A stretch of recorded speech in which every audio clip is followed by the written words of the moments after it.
galera, professor Arthur Damasceno na área, voltamos para mais um bloco, mais um pouquinho sobre a nossa organização de Estado, conversar mais um pouquinho sobre os municípios. Nós já tivemos a oportunidade de trabalhar aqui as competências municipais, artigo 30 da nossa Constituição, só que nós ainda temos alguns detalhes a serem levantados acerca desses entes locais, né, os famosos municípios. Tratar sobre a estrutura dos poderes executivo e legislativo que nós encontramos nos municípios, e para isso nós teremos que conferir o artigo 29, o artigo 29A, e também aproveitaremos o ensejo para conversar acerca do controle externo que é feito às contas municipais, né? O controle externo fica a cargo dos tribunais de contas estaduais, auxiliando os poderes legislativos que nós encontramos em cada um dos 5.568 municípios, mas a gente tem ainda alguns outros detalhes, falar sobre o Tribunal de Conta Municipal, a gente tem que conferir o artigo 31 também. Bom, sem muitas delongas, vamos arrebentar? Vamos começar aqui a nossa brincadeira, tá na sua telinha essa abertura, né? A Organização do Estado, parte 3, agora tratando dos municípios. O artigo 29, ele começa o nosso bate-papo trazendo o seguinte: o município reger-se-á por lei orgânica, votada em 2 turnos, com um interstício mínimo de 10 dias, e aprovada por 2/3 dos membros da Câmara Municipal, que a promulgará, atendidos os princípios estabelecidos nesta Constituição, na Constituição Federal, os princípios estabelecidos na Constituição do respectivo Estado e alguns preceitos que o próprio Constituinte delineou. Bom, a gente tem alguns detalhes importantes aqui, né? E engraçado que essa informação do artigo 29 é uma informação muito semelhante ao que nós iremos encontrar no artigo 32, quando tratando do Distrito Federal, né? A lei maior de um município, e eu já vou usar aqui alguns grifos, a lei maior de um município, a lei orgânica. Todo município se organiza, se auto-organiza por meio de uma lei orgânica. Importante lembrar que essa lei orgânica municipal ela precisa ser aprovada em 2 turnos e temos um interstício mínimo, um intervalo mínimo de 10 dias. Eu já vi questão trabalhando isso aqui e atrapalhando muita gente. O intervalo pode ser de 30 dias? O intervalo pode ser de 6 meses? O intervalo pode ser de 1 ano? Claro que pode, Arthur. Porque o que a gente está lendo aqui é que esse intervalo não pode ser inferior a 10 dias. Então, entre o primeiro turno e o segundo turno, impossível nós encontrarmos ali 8 dias, 7 dias, 5 dias, no mínimo 10 dias. Mas ele não traz um prazo máximo ou um intervalo máximo, né? Então, toma cuidado com esses detalhes minúsculos, tá? E aprovada por 2/3 dos membros da Câmara Municipal. Já sabemos, inclusive, né, que quando a nossa Constituição estabelece uma fração, essa fração nós entendemos como maioria qualificada, tá? Bem diferente daquela tal maioria absoluta, aquela tal maioria simples. A maioria qualificada, ela sempre vai apresentar pra gente uma fração a ser utilizada naquela determinada votação. E aqui fica evidente que nós teremos essa fração tanto no primeiro turno quanto no segundo turno. Tamo junto, gente? Então essas informações preliminares, acredito, não é problema para nenhum de nós e a gente continua. Inciso 1º traz o seguinte: a eleição do prefeito, do vice-prefeito e dos vereadores para mandato de 4 anos mediante pleito direto e simultâneo realizado em todo o país. Aqui a gente tem um detalhe interessante, né? Porque, deixa eu trazer a câmera aqui. A gente percebe que as eleições para a escolha de prefeitos, seus vices e os vereadores, elas não acontecem simultaneamente às eleições federal e estadual. As eleições para os municípios, elas acontecem 2 anos depois das eleições na esfera federal, da esfera estadual. E naquela eleição municipal nós iremos preencher todos os cargos eletivos municipais, de prefeito, de vice-prefeito e o de vereador, conforme inclusive dispõe aqui o texto constitucional. Nós ainda encontramos o mandato para todos eles de 4 anos, né? E o pleito direto, né, levando em consideração cláusula pétrea, que nós sabemos, artigo 60, parágrafo 4º, o voto direto, secreto, universal e periódico. Já o inciso 2º fala mais sobre o prefeito, dizendo que a eleição do prefeito e do vice-prefeito, realizada No primeiro domingo de outubro do ano anterior ao do término do mandato, dos que devam suceder, aplicadas as regras do artigo 77, no caso de municípios com mais de 200 mil eleitores. Pessoal, a gente já precisa parar um pouquinho. A gente já precisa parar um pouquinho, trazer aquela nossa telinha, né, de resumo de aula, e eu acho muito importante a gente ter essas anotações, aqui inclusive muito importante justamente em decorrência de um detalhe. Bom, a primeira coisa que eu vou fazer vai ser trazer esse nosso artigo 29, inciso 1º e o inciso 2º. O artigo 29, a gente percebeu aquela regrinha das leis orgânicas, nada demais. Inciso 1º, só coloco aqui para seguir o nosso protocolo. Também não vimos nada de tão problemático. Deixa eu só aumentar um pouquinho essa letra, botar aqui um número maior para que a nossa visão seja efetivamente clara. Agora, quando nós chegamos nesse inciso 2º, muito importante lembrarmos de um detalhe. Muito importante lembrarmos de um detalhe. Esse artigo de número 77, que foi apresentado aqui para a gente na leitura do inciso 2º, é justamente o artigo que trata das eleições para a escolha do presidente da República e do vice-presidente da República. Nessa linha de raciocínio, a gente precisa montar um detalhe aqui. A gente vai montar uma tabelinha, né? E nesse nosso material nós teremos algumas tabelas, tá, gente? E nessa tabela a gente vai lançar sobre sistema eleitoral utilizado para a escolha de prefeito e vice-prefeito. Eu preciso que você entenda que, em determinados casos, nós utilizaremos o sistema eleitoral majoritário, que nós chamamos de simples, também pode ser chamado de puro, vai depender da prova, tá? Mas nós também teremos a oportunidade de escolher prefeitos utilizando o sistema eleitoral majoritário por maioria absoluta. E Arthur, qual é a diferença? A diferença é que quando nós tratamos do sistema majoritário por maioria absoluta, nós sempre teremos a possibilidade do acontecimento de um segundo turno.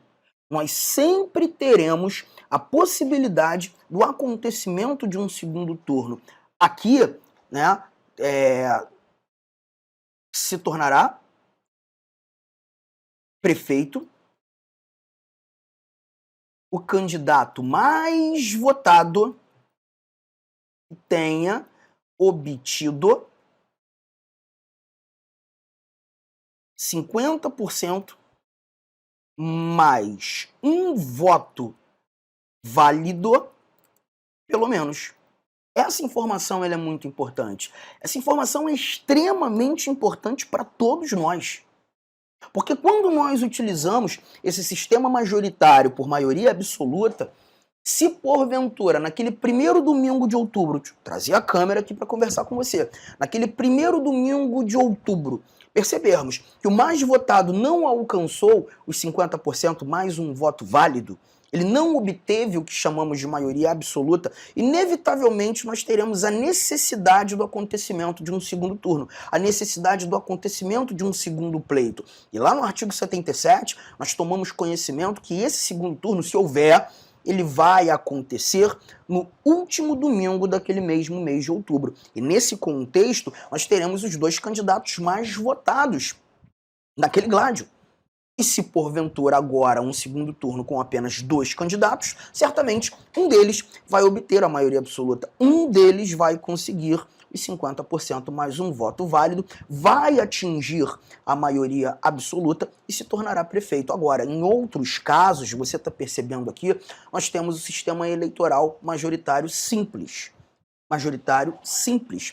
Então aqui eu posso simplesmente copiar um pouco daquilo que a gente anotou naquele campo, mas complemento dizendo assim, ó, independentemente da quantidade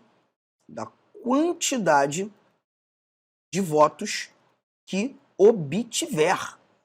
Interessante isso, né? Porque quando nós tratamos do sistema majoritário puro, não me interessa se esse candidato conseguiu os 50% mais um voto. Vai ser prefeito aquele que se mostrar o mais votado em turno único.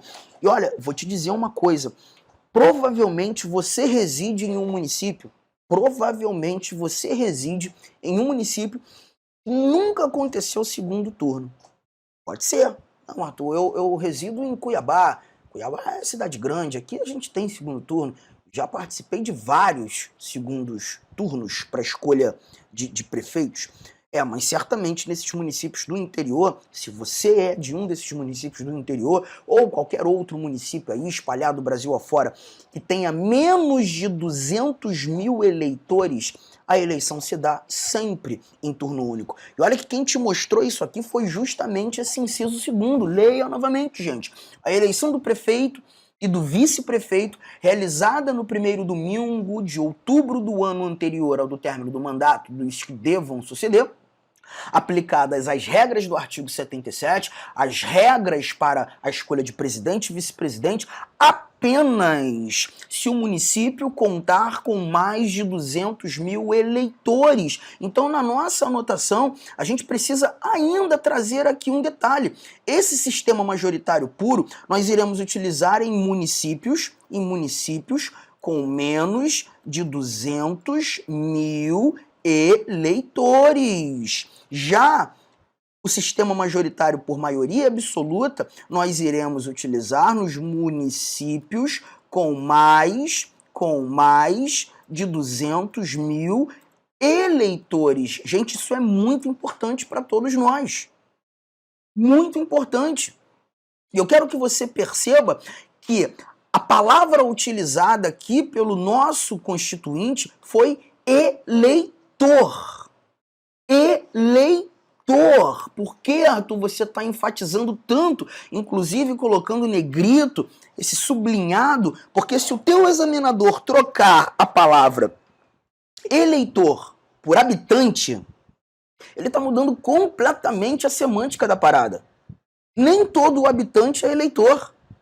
Então, cuidado. O que o Constituinte determinou para ser o sistema eleitoral majoritário puro ou para ser o sistema majoritário por maioria absoluta é a quantidade de eleitores que aquele município apresentará. Se porventura, novamente, nossa tabela, se porventura o município conta com menos de 200 mil eleitores, a escolha do prefeito se dá em turno único, independentemente da quantidade de votos que aquele candidato mais votado fez. Ele foi o mais votado com 29% dos votos válidos. Já é o novo prefeito.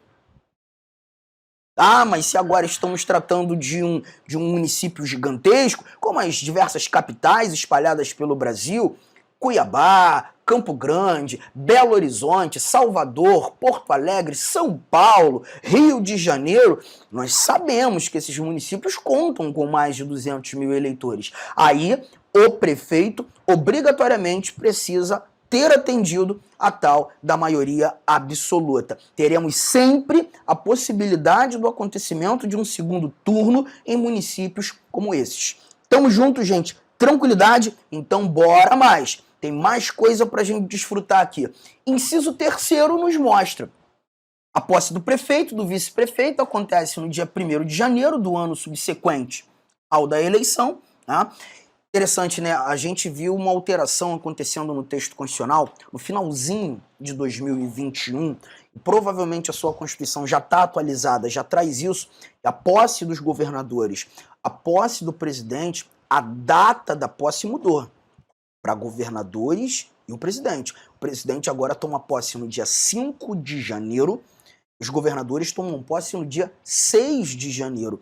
Para prefeito nada mudou. Para prefeito a gente continua tendo aqui o nosso 1º de janeiro. E aí, pessoal, chegamos a um inciso que para mim é o mais terrível de ser examinado, tá? Engraçado, poucas são as questões que tratam desse nosso inciso 4º. Mas temos questões tratando desse inciso 4º, então, inevitavelmente, eu vou ter que te mostrar. Olha o que temos aqui. Para a composição das câmaras municipais, será observado o limite máximo de Então a gente está percebendo que agora a nossa conversa passa a ser Câmara Municipal, passa a ser os parlamentos municipais, poder legislativo de cada município. E aqui ele vai mostrar pra gente, ele, o constituinte, a quantidade de vereadores que nós teremos em cada município. E a linha A já começa mostrando pra gente, ó, 9 vereadores nos municípios de até 15 mil habitantes. A letra B, 11 vereadores nos municípios de mais de 15 mil habitantes e de 30 mil habitantes. E de até 30 mil habitantes. Já a linha C traz 13 vereadores nos municípios com mais de 30 mil e de até 50 mil habitantes. E vou além. A linha D, 15 vereadores nos municípios de 50 mil habitantes e de até 80 mil. Letra E, 17 vereadores nos municípios de mais de 80 mil habitantes e de até 120 mil habitantes. F, 19 vereadores nos municípios de mais de 120 habitantes, de até 160 habitantes. E a linha G, 21 vereadores nos municípios de mais de 160, de até 300 mil habitantes. Eu só vou ler mais uma página aqui para te mostrar um detalhe. A linha H diz 23 vereadores nos municípios de 300 a 450 mil. 25 vereadores nos municípios de 450 a 600. 27 vereadores de 600 a 750. Olha, você já percebeu uma coisa, tenho certeza que você já percebeu uma coisa. A gente está somando ou aumentando de 2 em 2 a quantidade de vereadores. Começamos no 9, 11, 13, 15, 17. Se fosse só isso, seria muito fácil, né? Bastaria aumentar de 2 em 2. O grande problema nessa história aqui, é que esse aumento, ele não acompanha uma proporção efetiva, uma proporção lógica da quantidade de habitantes. Perceba você, na nossa linha A, você viu até 15, na linha B de 15 a 30, na linha C de 30 a 50, a soma já não foi igual, na linha D de 50 a 80, a soma já não foi igual, de 80 a 120 também não foi igual, de 120 a 160, você está percebendo? É um negócio meio confuso. E o grande problema é que a gente vai caminhar nessa brincadeira até a linha X, gente.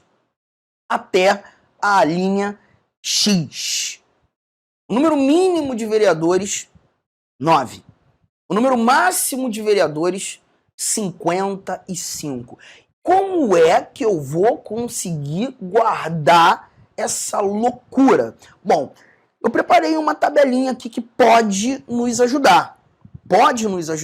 Eu já até preparei a tabela, já deixei ela pronta aqui, justamente para esse momento da nossa aula, tá? Olha aqui, ó, deixa eu lançar aqui, composição, peraí, deixa eu colocar a letra, aquele tamanho adequado, composição das câmaras as câmaras municipais, né? A gente costuma falar Câmara dos Vereadores, mas nenhum vereador comprou a Câmara, comprou nenhuma Câmara. Então ela continua sendo a Câmara do município, das câmaras municipais, onde nós temos os nossos vereadores. O que eu quero que você guarde, gente? Olha, infelizmente, essa primeira coluna aqui você vai ter que decorar. Porque nessa primeira coluna, a gente percebe que o aumento populacional, o aumento da quantidade de habitantes, não segue um padrão. Eu decorei isso aqui, ó, 15, 30, 50, 80, 120, 160, 300. A gente vai ter que decorar isso aqui. 15, 30, 50, 80, 120, 160, 300. Eu nem quero que você se preocupe com a quantidade de vereadores nesse momento, tá? Porque a quantidade de vereadores você está aumentando de 2 em 2. Isso aqui vai ser padrão. Você está aumentando sempre de 2 em 2. Eu preciso que você guarde esse quantitativo habitacional. 15, de 15 até 30, de 30 até 50, 50 a 80, 120, 160, 300. Beleza. Quando você chegar aos 300, a gente consegue estabelecer alguns padrões aqui, tá? Na minha segunda coluna, a gente vai perceber que nós, a partir dos 300, aumentaremos de 150 mil em 150 mil. Nós, a partir dos 300, aumentaremos de 150 em 150, até chegar ao 1.500.000. Ou 1.500, aqui a gente está sintetizando, né? Ao 1.500. Então, dos 300, você vai chegar até os 1.500. De novo, gente, eu não quero que você se preocupe com esse quantitativo aqui. Não quero. Porque isso aqui está aumentando de 2 em 2. Eu só quero que você guarde os aumentos. Depois de ter decorado essa primeira coluna, que não segue um padrão, bateu 300, você vai aumentar de 150 em 150 até chegar 1.500. Então, olha aqui, ó, 300 mais 150, 450, mais 150, 600, 750, 900, 1.050, 1.200, 1.350, cravei o 1.500. Cravei o 1.500. Então, a minha segunda coluna aumenta de 150 em 150 até chegar aos 1.500. Juntos? Firmeza? Minha segunda coluna vai aumentar 300. Mas o nosso limite vai ser 1.800. Ah, então é somar uma vez só, né, Arthur? Porque eu parei no 1.500, então se eu vou ter que somar mais 300, aqui, mais 300... para chegar a 1.800, acabou. Perfeito, acabou. Dos 1.800, agora o seu próximo alvo, a sua próxima meta é chegar aos 3.000. E para chegar aos 3.000, você vai aumentar de 600 em 600. Então você vai ter que aumentar duas vezes, ó. 1.800 mais 600, 2.400, mais 600, 3.000. Chegando nos 3.000, galera, aí fica mais fácil. Porque agora você vai aumentar de 1.000 em 1.000, de 1.000 em 1.000, até chegar ao mais de 8.000. Então, olha aqui, ó. 3.000, mais 1.000, 4.000, mais 1.000, 5.000, mais 1.000, 6.000, mais 1.000, 7, mais 1.000, 8. Passou de 8, fechei a conta. Isso parece muito doido, né, gente? Mas inevitavelmente,